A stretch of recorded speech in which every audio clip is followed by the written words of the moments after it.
I, Johann, a peasant from a small village in England, woke today at dawn with the familiar tremor in my hands. The air was thick with the smell of smoke from the pyres where the dead were burned, and distant wails shattered the silence. Another family struck down by the Black Death. Why are my wife and children still alive? This question gnaws at me every morning.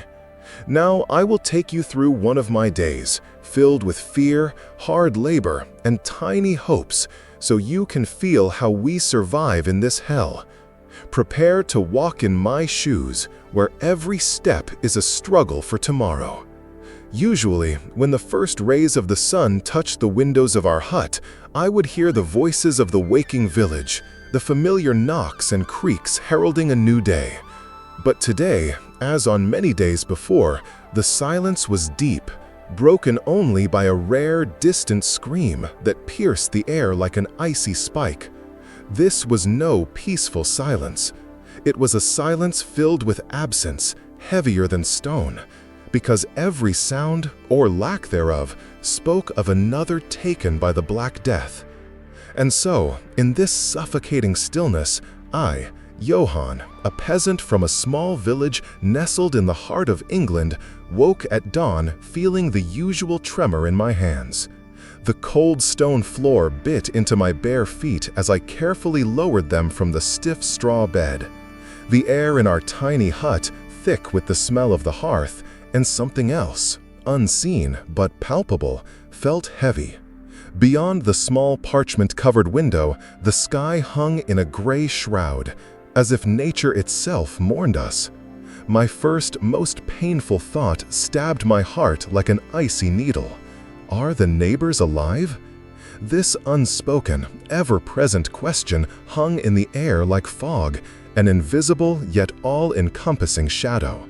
The plague was not just a disease, it was the breath of the devil himself, his whisper in every rustle of wind, his shadow behind every corner. I ran my rough hand over the heads of my sleeping children, Maria, 12 years old, and little Thomas, 8. Their light, steady breathing was my only anchor in this chaos, the sole reminder that life, fragile and stubborn, still clung to this world. Moments later, as the first barely awakened rays of dawn filtered through the cracks, we gathered by our hearth. The fire crackled, casting strange shadows on the soot-stained walls. Anna, my wife, with her always pale face and dark circles under her eyes, lit a tiny candle with trembling fingers before the wooden cross carved long ago by my grandfather. This cross, simple and plain, was more than a piece of wood to us. It was our sanctuary, our last refuge. Our voices trembled as we spoke the words of prayer, echoing softly in the quiet room. Lord, protect us from the plague that devours flesh and soul. Guard our home, our children, for only in you do we trust in these dark times. Faith, though it thinned under the daily onslaught of terror, remained our only armor, our sole shield against the invisible enemy. Anna's voice, barely audible like the whisper of wind through dry leaves, added, "We must conserve strength today, Johann. The plague spares no weak. It seeks those who have lost spirit." I only nodded silently, for every word struck a chord in my heart. She was right. Weakness was a luxury we could not afford. After a brief but soul-important prayer, I stepped outside onto our small patch of land. The morning was cool, and the earth, hardened by recent rains, seemed unyielding. Not long ago, dozens of hands had worked here, laughter buzzing, songs ringing out. Now only I and old Peter, a neighbor past 60 whose family vanished weeks ago, silently dug the soil as if trying to wrest life from it. Peter's gaunt, withered body was bent. He lifted and lowered the shovel, each rare, rasping cough tightening my chest. We exchanged almost no words. What was there to say? Words could spread the plague, could be a bridge for the invisible pillar. And what use were words when hopelessness reigned? Our lives had shrunk to silent labor. In this lonely work, in this quiet field where laughter once echoed, survival was no choice but the only path paved by inevitability and constant fear. Every shovel strike on the hard ground was a blow to our own hope. But we continued. We had to, because even in the darkest gloom, under the threat of every breath, life clinging to its last strength demanded persistence, silent toil. Each swing of the shovel sent dull pain through my back, but I would not stop. The earth was cold and sticky, but it had to be tilled to sow something, anything to hold a faint hope for a harvest, however ghostly. Peter, bent over, worked nearby, his breath ragged, his gray beard thinning further by the day. We avoided even accidental glances, but felt each other's presence like two last pillars in a ruined house whose roof and walls had long collapsed. His silence was as heavy as mine, filled with unspoken grief and exhaustion. Sometimes when his shovel scraped a stone, I flinched, remembering how his wife Agnes used to sing by the well and how his children chased a ball across this very field, their ringing laughter carrying far. Now only we remained, two shadows wrestling with the earth, indifferent to our suffering, to our fragile lives. The air, despite seeming clean, felt thick with unseen threats. Every breath was a test, every cough a harbinger of the disaster we feared. I listened to every rustle, every distant sound, expecting the worst this cursed day might bring. Days stretched endlessly, merging into one agonizing wait where every moment was a struggle for survival. Work once had a rhythm, purpose, a future, however modest. Now it was aimless motion, a way to keep hands busy and mind distracted from the relentless horror creeping closer. Time seemed frozen in an eternal present where each moment was a struggle, and tomorrow felt like an unreachable dream, too fragile to hope for. We worked until our hands shook with fatigue and backs ached as if ready to break. And all for what? To live one more day, one more night, hoping the plague might spare our home, that our children would wake tomorrow.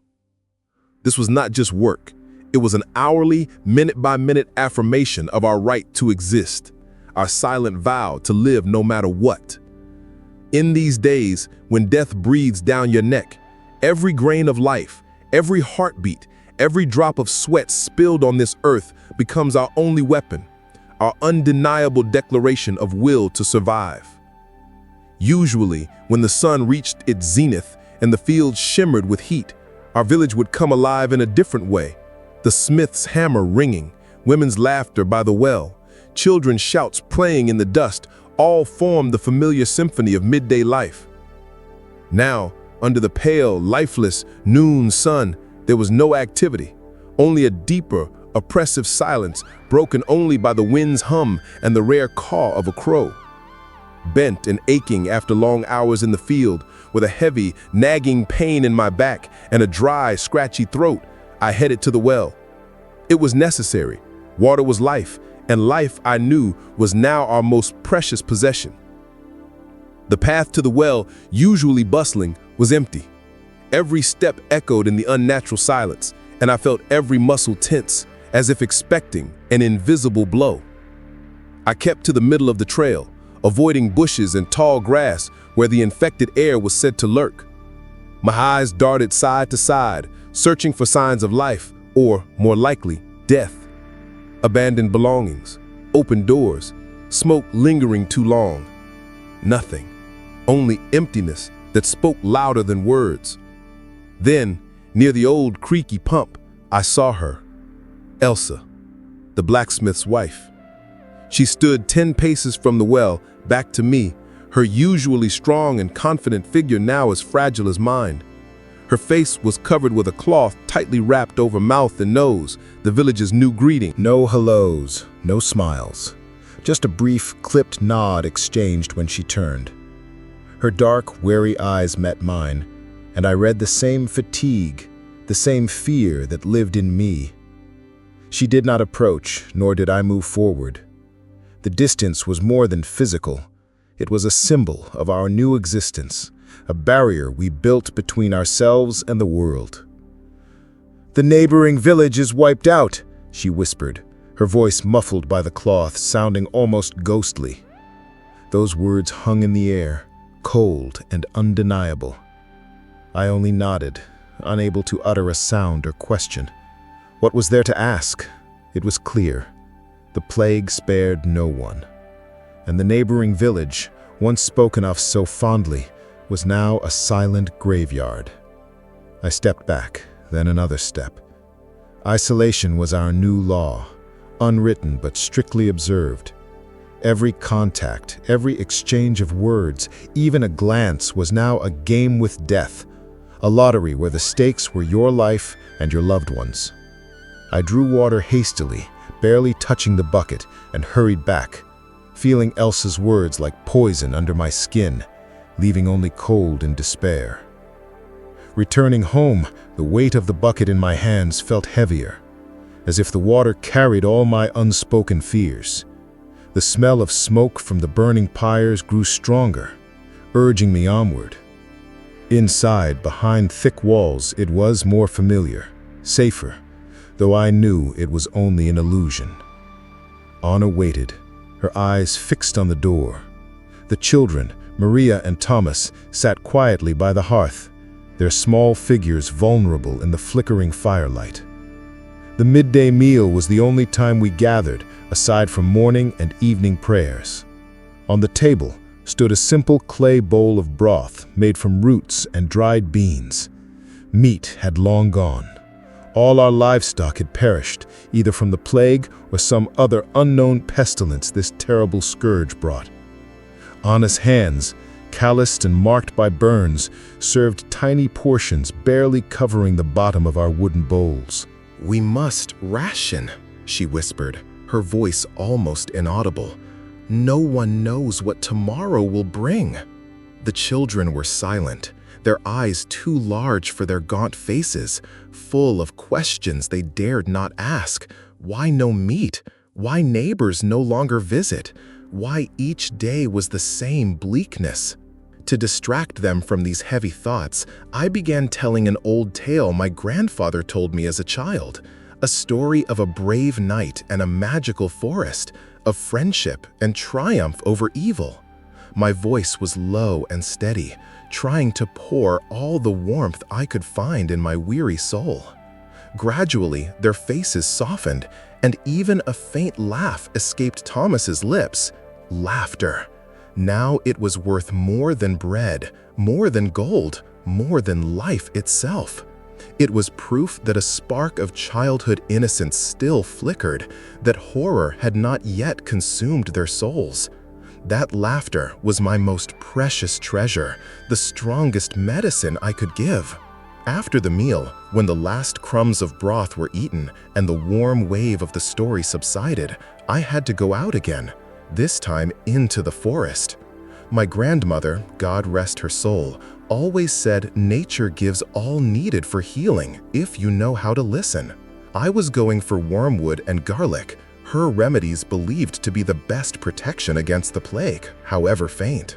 Every breath of the forest scents, fresh pine, damp earth, bitter herbs, was like a gulp of hope, a fleeting reminder that the world beyond our huts still lived, still breathed, albeit in fear. I wandered narrow, barely visible paths, listening to the rustle of leaves beneath my feet and cautiously peering into every bush. In these times, the forest was dangerous, not only for wild beasts, but also for desperate people who had lost everything and were ready for anything to survive. There, in the thick underbrush, I stumbled upon an abandoned cart. It stood by the trail as if left in haste, in the middle of the road. Things were scattered around. A torn sack, a wooden spoon, a child's shoe lying in the mud. No bodies, no blood, just silent evidence of someone's flight abruptly ended. My heart clenched with a new wave of fear. Someone ran, but did not make it. Where? Why? No answers, only ominous silence. I did not linger, but noticed a small sack half buried near the cart. Salt. Not much, but enough for a few days. Salt was now as precious as gold, used not only for preserving food, but also for disinfecting, cleansing everything death touched. I carefully picked up the sack, feeling its precious weight, and hurried away, trying not to look back. In these days, when the world crumbled, every grain of salt, every sprig of wormwood, every moment spent in the forest's silence was not just survival, but a silent affirmation that even in the darkest times, human will to live and seek support remains unshakable. The evening chill bit my ears as I stepped onto the threshold of our hut, feeling the weight of the water bucket and the small sack of salt in my hands. The sun leaned westward, painting the sky in alarming crimson hues, as if warning of the coming night. The smell of smoke, acrid and bitter, no longer just hung in the air. It enveloped everything, seeping through every crack, carrying echoes of others' misery, the scent of decay and fear. Inside, Anna waited, her figure nearly invisible in the dim light. Only the silhouette of her bowed head by the door revealed her presence. As soon as I crossed the threshold, she was beside me, her pale, thin hands quickly taking the bucket. Without a word, she took a vinegar-soaked rag and began methodically, almost ritually, wiping door frames, the threshold, even the latch. The sharp, piercing smell of vinegar briefly cut through the heavy smoke, bringing a small relief. "They say it wards off the plague," she whispered, her voice barely a breath. I knew it might be just old superstition, whispers of the desperate, but in these days, any hope, any attempt at protection, no matter how naive, was better than doing nothing. The children, Maria and Thomas, sat by the hearth, but their small hands already reached for the pile of old rags Anna had prepared. Silently, but with remarkable seriousness, they began stuffing them into every crack in the walls and around the small window. Every scrap of fabric jammed tight was a tiny attempt to lock the plague outside, to create some invisible but tangible barrier between us and what lay beyond. Darkness fell quickly, and with every fading spark of light, fear grew, becoming palpable, almost physical. Night was when fear found its voice. Night brought the cries of the sick, the moans of the dying, distant, piercing, chilling the blood. Every sound from outside was a harbinger of new tragedy. I hurried to the cellar, descending creaking steps into cold, damp darkness. The light of my single candle revealed scant supplies. A few sacks of dried beans, bundles of jerky, if it could be called meat, and several heads of cheese already beginning to mold. I checked everything, counted, estimated. It would last a week if we were very lucky, if we ate even less than usual. And then? That question, heavy and silent, hung in the cellar air, as tangible as the dampness and the smell of earth. I had just risen from the cellar when the silence was shattered. A wail, not just a cry, but a piercing, desperate, inhuman scream that seemed to come from the depths of hell. It swept through the village like a predatory bird and stopped at our very doorstep. "Martha is dead," came another voice, full of grief and horror, the voice of our neighbor, Martha's mother. Martha, our neighbor, a kind, always smiling woman who just yesterday brought Anna herbs for healing. My heart pounded like a hammer, each beat a pain in my temples. Anna, standing by the hearth, froze like a statue. Her eyes, wide with terror, were fixed on the door. Then, as if waking from a nightmare, she rushed to the children. Her strong, swift arms grabbed Maria and Thomas, holding them close. "Put out the light," she whispered, her voice barely audible. Instinctively, I covered the hearth with an old mat, plunging the hut into pitch darkness. We could not go out, not even peek. The plague had come to our doorstep, to the threshold of our home, which until recently seemed a refuge. I felt a coldness, not from the night air, but from pure, unadulterated fear creeping into my bones, piercing every vein and nerve. The children, Maria and Thomas, whom Anna held tightly, now wept. These were not mere tantrums, but quiet, broken sobs filled with childish, uncomprehending terror. Anna, holding them close, began softly singing an old lullaby my mother sang when I was very small. Her voice, though trembling, was gentle and soothing, as if trying to create an invisible shield against the surrounding nightmare. I sat by the hearth in the utter darkness, clenching my fists until my knuckles whitened. My thoughts raced, searching for any anchor in this madness. "We must hold on," I told myself, gritting my teeth. "Hold on at any cost." But how? How to hold on when all around is death and despair? To calm my own fear and give the children hope, I began telling them a story of my grandfather, who died long before I was born, but whom I knew from my father's tales. He survived the Great Famine when there was no bread at all, when people ate bark and grass, when every day was a fight for a scrap of food. I spoke of his perseverance, how he never gave up, how he found strength to move forward when all seemed lost. I told of his wisdom, his faith that after the darkest night always comes dawn. These stories, passed down through generations, were our invisible thread linking us to those who had faced trials before us. They strengthened us, showing we were not the first to face such calamity, and perhaps not the last to survive it. That dreadful night, under the wind's howl and the children's quiet sobs, we made a decision. At dawn, as soon as the first rays appeared on the horizon, we would hang a red cloth on our door. It was a sign known to all, a quarantine mark, a sign that there might be infected inside, or simply a desperate attempt to shut out the outside world, the invisible enemy. This sign was our last hope for isolation, the final attempt to protect our tiny island of life in a raging sea of death. I remembered how my mother, when I was a boy, told me that long ago, during another terrible disease that devastated villages, their family survived only because my father locked them in the house for months, letting no one in or out. He said, "Home is a fortress, Johann, and its walls are not just stones, but our will, our love for each other. As long as we have this, there is hope." Since ancient times, when diseases came like invisible armies, mowing down people indiscriminately, sparing neither old nor young, both sages and common folk turned to the heavens. They knew no sword, no shield, not even the strongest herbs could stop such a scourge.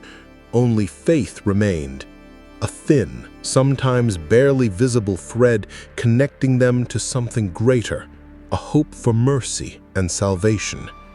And we, that night, after Martha's mother's scream pierced our home, after the cold of another's grief seeped to our bones, again turned to this ancient, only true way of protection. When the children's cries quieted, muffled by Anna's lullaby, and the last echoes of Martha's mother's wail faded into the night silence, we gathered once more by the wooden cross. The hut was engulfed in darkness. Only the faint reddish glow of embers cast flickering shadows on our faces. In this darkness, when every outside sound seemed an ominous omen, when the cold of fear pierced to the bone, faith was the only warmth that could comfort. We knelt, huddled close together. Anna's hand found mine, her fingers rough from work, gripping mine tightly. The children's heads bowed in the half-light seemed so fragile. Our voices were low, almost whispers, but each sound carried an unshakable, though desperate firmness. We repeated words known since childhood, passed down through generations, filled with new, piercing meaning in these terrible times. Save and protect, Lord, your servants. Deliver us from the deadly plague, from ruin and evil. Each syllable seemed to burst from the depths of the soul, carrying all our fears, all our pleas. I felt Anna tremble beside me, but her voice did not falter. Her faith, so unwavering, was my support. I added my own words, which sounded muffled in the dark room. Let your angels guard our home, Lord. Let them keep away the evil and the pestilence that prowls around. Faith strangely warmed us then. Not like the fire in the hearth, no. It was a different warmth, an inner heat that warmed the soul, giving hope that we were not alone in this nightmare, that someone heard our prayers. Anna's eyes, barely visible in the dark, met mine. She whispered softly, but with such certainty, as if speaking of the sunrise. "Tomorrow will be a new day, Johann." And I believed her. I had to. Otherwise, I felt I would lose my mind, drown in this hopeless horror that surrounded us on all sides. This faith, this tiny spark of hope, was the only thing separating us from utter despair, the only thing allowing us to breathe in a world where every breath could be the last. It was not just comfort, it was our shield, our invisible weapon against an invisible enemy. After the prayer, when tension eased a little and silence wrapped the hut again, I faced the hardest task, putting the children to bed. To lay them down when you know the night may bring anything was torture. Their small, emaciated bodies were wrapped in thin, worn blankets, lying on the hard straw bed. Maria, now 12, was no longer carefree. Her large gray eyes looked at me with unspoken questions, with childlike anxiety. Thomas, 8, clung to his sister. His curly dark hair tousled. I bent down, gently kissing each on the forehead. Their skin was cool, and I felt their light, uneven breathing. At that moment, I felt utterly helpless, but had to be strong for them. I ran my hand through Maria's hair, then Thomas's, trying to convey all the love and protection I could give. "Sleep well, my dears," I whispered, my voice hoarse with fatigue and unspoken emotion. "May angels guard your sleep." They closed their eyes, and soon their breathing grew even and calm. Anna was already dozing nearby, her pale, exhausted face peaceful in sleep, though I knew the heavy burden she bore. I lay down beside her, trying not to move and disturb her fragile rest. Silence reigned in our hut. In the history of our people, in ancient tales passed down by word of mouth, there is always talk of the strength of spirit in the darkest times. My great-grandfather, who survived another plague, said that people, losing everything, clung to the last scraps of faith. It was this faith, not just the walls of a house, that became the true fortress. And that night, when outside our doors cries gave way to oppressive silence, we, like those before us, sought comfort and protection in the unseen. We gathered again by the small wooden cross. The faint glow of embers cast dancing shadows on our faces. Our voices, once trembling, now sounded quietly, but with a new, almost stubborn firmness. We repeated the prayer words, pouring into each syllable all our pain and hope. Anna whispered with such tenderness, as if wrapping the children in an invisible cloak. I added mine, asking protection for every corner of our home. Faith, at that moment, was a living warmth, better than any fire, giving strength. Anna looked at me and softly said, "Tomorrow will be a new day, Johann." I had to believe, or I would go mad. After the prayer, I laid the children down. Anna was already asleep nearby. I lay listening only to the winds howling outside. My thoughts spun. Will we survive? That question echoed all fears. But every time I felt the children's breathing, I found a tiny, stubborn spark of hope. As long as I breathe, as long as they breathe, there is a chance. I fell asleep with a prayer on my lips, ready for another day of struggle. Outside reigned despair, but inside flickered a spark of life, contrasting with the dead silence of the world beyond our walls. This day, like many before it, ended in fear, but also in resilience. We peasants survive not by heroism, but by persistence, working, praying, caring for each other. The plague teaches us to cherish every morning and every breath. Thank you for walking this path with me. May it remind you of the strength in simple life. Now rest, and may your dreams be brighter than mine. If you would like, I can also help format this into a polished narrative or summary. Just let me know.